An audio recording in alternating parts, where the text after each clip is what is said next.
Assalamualaikum warahmatullahi wabarakatuh. Perkenalkan, nama saya Ciesa Rosa Amanda Setiawan dengan NIM 2301101120041 dari kelas rancangan penelitian A dari kelompok 12A dengan asisten Mas Kolis Fikri. Hari ini saya akan menjelaskan tentang perhitungan dan juga usulan penelitian dari kelompok 12A, yaitu terkait pengaruh jerami padi fermentasi dengan dua starter berbeda sebagai pakan terhadap pertambahan bobot badan harian sapi potong. Latar belakang penggunaan judul tersebut sebagai usulan penelitian dari kelompok 12A adalah kenapa? Karena sebagian besar petani di Indonesia ini sendiri memiliki hasil sampingan atau pendapatan lain sebagai seorang peternak, di mana dalam bertani sendiri pastinya petani akan memiliki hasil sampingan berupa jerami padi. Biasanya jerami padi ini akan dimanfaatkan sebagai salah satu bahan pakan yang digunakan untuk memenuhi kebutuhan gizi ternak. Nah, biasanya jerami padi ini sendiri langsung diberikan kepada ternak atau diberi perlakuan yaitu dengan cara dikeringkan terlebih dahulu. Walaupun sebenarnya itu tidak bisa memenuhi kebutuhan nutrisi yang dibutuhkan oleh ternak.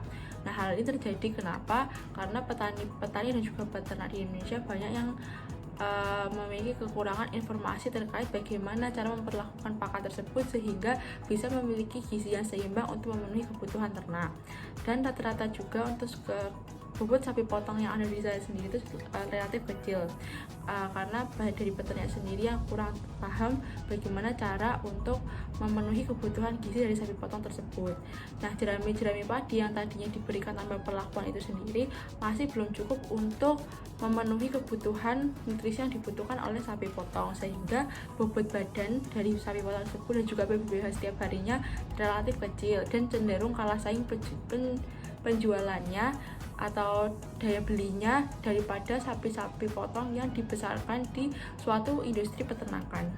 Dari itu, dalam upaya meningkatkan gizi dari jerami padi ini, kita akan menggunakan fermentasi pada jerami padi. Nah, jerami padi ini nanti akan diberikan perlakuan menggunakan urea, starter, dan juga air. Dan nantinya setelah difermentasi akan langsung diberikan kepada sapi potong untuk diamati PBBH hariannya. Tujuan dari penelitian ini adalah untuk mengetahui pengaruh fermentasi pada jerami padi sebagai bahan pakan ternak untuk pertambahan bobot badan dengan meningkatkan kualitas dengan nilai gizi dari jerami tersebut. Kemudian untuk manfaatnya adalah manfaat dari penelitian ini adalah untuk mengetahui dan memahami metode fermentasi yang dapat digunakan untuk meningkatkan nilai gizi dari jerami padi sehingga dapat meningkatkan laju peningkatan pertambahan bobot badan harian. Nah, kemudian untuk hipotesis dari penelitian ini adalah adanya pertambahan bobot badan sapi potong dikarenakan kenaikan nilai gizi dari jerami padi. Penelitian pengaruh jerami padi fermentasi dengan dua starter berbeda ini dilaksanakan dari bulan Desember tahun 2020 sampai dengan bulan Januari tahun 2021 yang bertempat di Desa Kradenan, Kecamatan Kradenan, Kabupaten Grobogan, Jawa Tengah. Dengan materi penelitiannya adalah menggunakan 20 ekor sapi potong jantan berumur 1,5 tahun dengan berat 500 kg sampai 600 kg yang diberi 5 perlakuan pakan berbeda, yaitu yang pertama untuk T1-nya sapi A diberi pakan dedak padi dan juga jerami padi kering. Kemudian untuk sapi B atau T2 untuk perlakuan kedua diberi pakan dedak padi ditambah jerami padi fermentasi dengan starter EM4. Kemudian untuk T3-nya perlakuan ketiga sapi C diberi pakan dedak padi plus jerami kering plus jerami fermentasi dengan starter EM4. Kemudian untuk perlakuan 4 T4 sapi D diberikan dedak padi ditambah jerami padi fermentasi dengan starter Starbio probiotik. Kemudian untuk sapi E diberi pakan dedak padi untuk perlakuan kelima T5 sapi E diberi pakan dedak padi ditambah jerami kering ditambah jerami fermentasi dengan starter Starbio probiotik. Nah, di kegiatan ini dilakukan selama 1 bulan dengan 1 minggu masa adaptasi. Alat-alat yang dibutuhkan adalah seperti terpal plastik dan chopper. Bahan yang digunakan jerami padi, EM4, Starbio probiotik, urea, dan juga dedak padi. Ini dilaksanakan guna mendapatkan data kuantitatif dari pertambahan bobot badan dari 5 sapi potong. Penelitian ini dilakukan dalam beberapa tahap. Yang pertama ada tahap persiapan selama 3 minggu, kemudian ada tahap adaptasi selama 1 minggu, dan tahap pelaksanaan pengumpulan data selama 3 minggu serta tahap evaluasi selama 1 minggu. Tahap persiapan dilakukan dengan menyiapkan seluruh alat dan bahan yang dibutuhkan serta pembuatan jerami fermentasi. Proses pembuatan jerami fermentasi ini adalah dengan pemotongan 90 kg jerami untuk tiap starter menggunakan chopper. Jerami yang sudah dipotong 90 kg jerami yang sudah dipotong itu nanti dicampur dengan 1,9 liter E4 dan 175 gram urea serta 90 kg yang untuk perlakuan lainnya dicampur dengan 540 gram starch bioprobiotik dan 175 gram urea. Jerami yang sudah dicampur dengan starter dan urea ditata di atas terpal plastik dan disusun setebal 50 cm. Kemudian ditutup dengan terpal plastik. Tahap adaptasi dilakukan dengan pemberian jerami fermentasi sedikit-sedikit untuk memperkenalkan jerami kepada sapi potong tersebut. Ternak diberi pakan 2 kali sehari, yaitu pada pagi dan sore. Sapi A, sapi B, sapi C, sapi D, dan sapi E diberi dedak padi terlebih dahulu sebanyak 2 kg per ekor per hari, dan setelah 1 jam dilanjutkan dengan perlakuan, yaitu sapi A diberi pakan jerami padi kering tanpa perlakuan sebanyak 8 kg per ekor per hari. Kemudian sapi B diberi pakan jerami dengan fermentasi EM4 sebanyak 8 kg per ekor per hari. Sapi C diberi dedak padi plus jerami kering dan plus jerami fermentasi dengan jumlah 8 kg per ekor per hari. Sapi D diberi pakan dedak padi plus jerami padi fermentasi dengan starter bioprobiotik dengan jumlah 8 kg per ekor per hari, dan sapi E diberi pakan dedak padi plus jerami kering plus jerami fermentasi dengan starter bioprobiotik 8 kg per ekor per hari. Tahap evaluasi dilakukan dengan mengevaluasi penelitian adalah dilakukan dengan mengukur parameter penelitiannya. Rancangan percobaan yang akan dilakukan pada penelitian ini adalah kita akan menggunakan RAL atau rancangan acak lengkap dengan 5 perlakuan dan 4 ulangan. Penelitian ini dilakukan di kandang dengan ketinggian yang sama serta pemberian dedak padi yang sama. Untuk parameter penelitiannya sendiri yang diamati ada 2, yaitu jumlah konsumsi dan PBBH sapi potong. Jumlah konsumsi dihitung dengan mengurangkan jumlah pakan yang diberikan dengan jumlah sisa pakan. Sedangkan untuk PBBH pertumbuhan bobot badan harian dihitung dengan mengukur pertambahan ukuran panjang, badan, lingkar, dada, tinggi pundak, dan bobot badan yang diukur 1 minggu sekali. Untuk analisis data yang digunakan, kita akan menggunakan analisis variansi atau ANOVA. Oke, untuk data penelitiannya, jadi data penelitian ini sudah didapat dengan mengkaji PBBH sapi potong terhadap pemberian jerami padi yang sudah diberi perlakuan tadi, yaitu dilakukan fermentasi dengan 2 starter yang berbeda. Nah, dalam penelitian ini didapatkan data sebagai berikut, yaitu untuk pertama perlakuannya sebanyak 5 seperti yang sudah saya bahas di awal, dan juga untuk pengulangannya sebanyak 4 kali, jadi total ada 20. Kemudian untuk dana percobaannya sebagai berikut. Kemudian untuk model linear aditifnya, yang pertama YIJ sama dengan mu plus TI plus EIJ dengan I, yaitu jumlah perlakuan sebanyak 5 kali, dan J sebagai jumlah repeaternya atau pengulangan sebanyak 4 kali. Sebanyak 4 kali. Kemudian keterangannya YIJ sama dengan PBBH sapi potong ke J yang memperoleh perlakuan starter ke I, mu sama dengan nilai tengah umum atau rata-rata populasi PBBH sapi potong, TI sama dengan pengaruh aditif dari perlakuan starter ke I, dan EIJ perlakuan kelas percobaan pada sapi potong ke J yang memperoleh perlakuan ke I. Kemudian untuk hipotesis statistiknya, H0 sama dengan TI sama dengan T2 sama dengan T3 sama dengan T4 sama dengan T5 sama dengan 0, tidak ada pengaruh perlakuan starter terhadap sapi potong.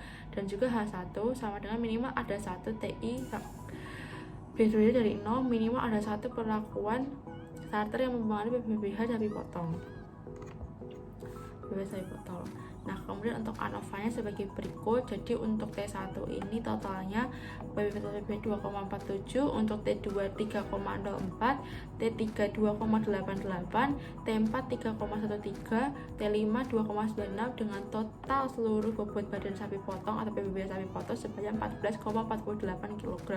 Nah, untuk rataannya sendiri rata-ratanya untuk T1 ada 0,62, T2 0,76, T3 0,72, T4 0,78, T5 0,74 dengan total rataan seluruh data yaitu 0,724 kg. Nah, berikut untuk perlakuannya, yaitu untuk T1 perlakuan dengan dedak padi ditambah jerami padi kering, T2 sama dengan dedak padi plus jerami padi fermentasi dengan starter EM4, T3 tidak padi ditambah jerami kering ditambah jerami fermentasi dengan starter E4, T4 tidak padi ditambah jerami padi fermentasi dengan starter Starbio probiotik, T5 tidak padi ditambah jerami kering ditambah jerami fermentasi dengan starter Starbio probiotik. Nah, kemudian dilakukan perhitungan. Yang pertama debit total, yaitu rumusnya R dikali T-1. R ini untuk repeat, yaitu pengulangan, T untuk perlakuan. Jadi 4 dikali 5, karena tadi pengulangannya 4 kali dan perlakuannya sebanyak 5 kali, karena di sini ya T1 sampai T5, maka 4 dikali 5 dikurangi 1 sama dengan 19.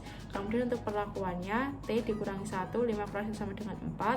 Kemudian untuk galatnya T dikali dalam kurung R-1 sama dengan 5 dikali 4-1 sama dengan 15. Kemudian untuk DB galatnya yaitu DB total dikurangi DB perlakuan, jadi 19 dikurangi 4 sama dengan 15. Kemudian menghitung FK. FK rumusnya G kuadrat per N sama dengan 14,48 kuadrat per 4,5 sama dengan 209,6704 per 20 sama dengan 10,484. Nah, kemudian untuk JKX-nya, rumusnya sigma XI min FK. Maka dihitung 0,60 kuadrat ditambah 0,62 kuadrat. Ini sebanyak dengan jumlah data yang telah didapat dari data di atas yang ada di sebelah sini. Data PBBH sebanyak 20 data. Kemudian setelah dihitung dikurangi dengan FK sebanyak 10,484 sehingga menghasilkan sigma XI-nya adalah 10,552 dikurangi dengan 10,484 menghasilkan 0,068. Kemudian untuk JKT-nya sigma TI kuadrat per R dikurangi FK sama dengan dalam kurung 2,47 kuadrat ditambah 3,04 kuadrat ditambah 2,88 kuadrat ditambah 3,13 kuadrat ditambah 2,96 kuadrat dibagi 4 min 10,484 FK-nya sehingga menghasilkan hasil 42,1954 dibagi 4 dikurangi FK 10,484 sehingga 10,55 dikurangi 10,484 adalah 0,065. Kemudian untuk JKG-nya yaitu JKX dikurangi JKT. Caranya 0,0, jadi hasil yang di atas tadi yang dicari 0,068 dikurangi 0,065 menghasilkan 0,03. Nah, untuk KT perlakuan sama dengan JKT dibagi T-1 sama dengan, jadi JKT dimasukkan sudah dihitung di awal dikurangi T perlakuannya 5 dikurangi 1 sehingga 0,065 dibagi 4 sama dengan 0,016. Nah, kemudian untuk KT galatnya sendiri JKG dibagi T dalam kurung R-1 sama dengan 0,002 per 5 dalam kurung 4-1 sama dengan 0,002 per 15 sama dengan hasilnya 0,00021. Nah, kemudian untuk F2 nya sama dengan KT perlakuan dibagi KT galat sama dengan 0,016 per 0,00021 sama dengan 77,774. Dari F tabel dengan F1 sama dengan 4 dan juga F2 sama dengan 15 akan bernilai 3,06 untuk F tabelnya 5% dan 4,891%. Dengan rataan total G per N sama dengan 14,48 sama dengan 14,48 dibagi 4,5 sama dengan 0,724. Nah, kemudian untuk CV-nya yaitu akar dari KT galat per rataan total dikali 100% sama dengan akar dari 0,0021 per 0,724 dikali 100% sama dengan 2%. Kemudian dari tabel ANOVA-nya sudah diketahui DB4 dengan JK untuk perlakuan DB yang 4, JK 0,065, KT 0,016, F itu 77,774 dengan F tabel 5% 3,06, 1% 4,89. Lalu untuk galatnya DB-nya 15, JK-nya 0,03, KT 0,00021 dengan total DB 19 dan JK 0,068. Kesimpulannya, terima H1 pada taraf signifikasi 1% minimal ada satu perlakuan starter yang mempengaruhi PBBH sapi potong. Terima kasih.